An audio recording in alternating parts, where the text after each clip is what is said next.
Vas-y. Madame Fénat, je vous en prie.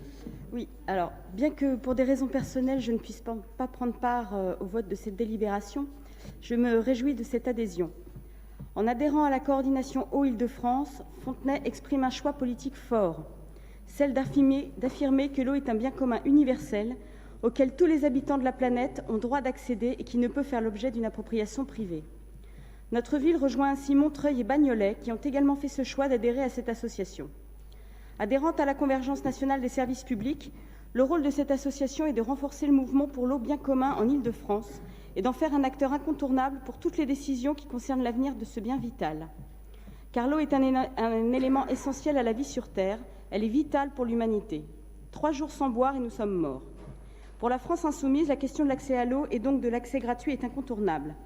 Il est urgent de mettre en place la gratuité des compteurs au domicile principaux en supprimant les abonnements, de rendre obligatoire l'ouverture ou la création de points publics d'eau potable, d'installations sanitaires et de bains-douches publics, d'établir la gratuité des premiers mètres cubes d'eau nécessaires à une vie digne et une tarification progressive et différenciée pour pénaliser les mésusages.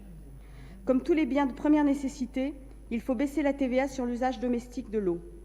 La gestion publique doit être généralisée et rendue plus transparente et participative. Dans chaque bassin, des comités locaux de cogestion publique de l'eau, comme seul opérateur, doivent être créés. Enfin, il est nécessaire de sortir des 11 800 contrats privés de délégation de services publics. Car en effet, le modèle dominant en termes de services sur le territoire, contrairement à ce que raconte la propagande des opérateurs privés et des élus peu audacieux, est le modèle public de la régie directe. Sur les quelques 35 000 services de l'eau et de l'assainissement, seulement 11 800 sont délégués au privé. Les gestions de l'eau et de l'assainissement déléguées à des entreprises privées génèrent des frais supplémentaires pour les usagers. Les remontées financières à la holding, les impôts et taxes des sociétés privées, les marges commerciales et la recherche de rentabilité financière à court terme alourdissent de plus en plus les factures d'eau et détériorent les conditions de travail des salariés du privé. Avec la gestion publique, les factures sont allégées de tout ça et les salariés ne subissent pas les stratégies au service des dividendes. Prenons un exemple. En 2015, le PDG de Veolia, Antoine Frérot, perçoit plus de 1,3 million d'euros annuels. Les autres dirigeants ne s'en sortent pas mal non plus, avec une augmentation de 40,2% en 2015 et de 4,3% des dividendes. Par contre, les salaires des fontainiers, électromécaniciens, techniciens ou ingénieurs n'ont pas bougé en 2014-2015. Je profite de cette délibération pour vous informer que parmi les actions qu'elle mène, la coordination Eau-Île-de-France engage demain matin, devant l'usine de traitement des eaux de Choisy, où s'est réuni le syndicat, une action pour contrer les manœuvres du SEDIF contre le territoire Est Ensemble.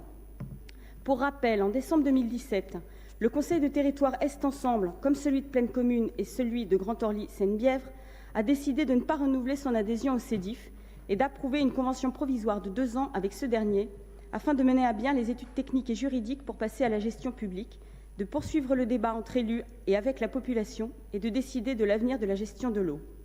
En représailles, le comité syndical du SEDIF du 18 octobre dernier a adopté à la majorité, moins 4 votes contre, dont le mien, vous vous en doutez, un mandat pour son bureau visant à résilier la convention provisoire au tort exclusif d'Est Ensemble. Cette résiliation est à nouveau à l'ordre du jour du comité syndical devant se tenir demain et M. Santini menace d'exclure dès le 31 décembre 2018 Est Ensemble de la convention quadripartite entre le SEDIF et les 3 territoires qui n'ont pas rejoint ce syndicat. 100 élus d'Est Ensemble ont d'ailleurs adressé à M. Santini un courrier. Ils lui demandent de respecter la souveraineté populaire qui s'exprime par la voix des élus et de ne pas entraver le travail de ces territoires. Ils lui demandent de retirer ses menaces de sanctions financières envers les populations parmi les plus déshéritées de la région parisienne, alors que la question sociale enflamme le pays, et de faire en sorte que les citoyens d'Est Ensemble continuent à avoir accès à l'eau potable dans les mêmes conditions qu'avant, dans la mesure où c'est toujours la multinationale Veolia qui leur vend l'eau en attendant la mise en place d'une régie publique. J'appelle ce soir tous mes collègues élus de ce Conseil à venir rejoindre ce mouvement.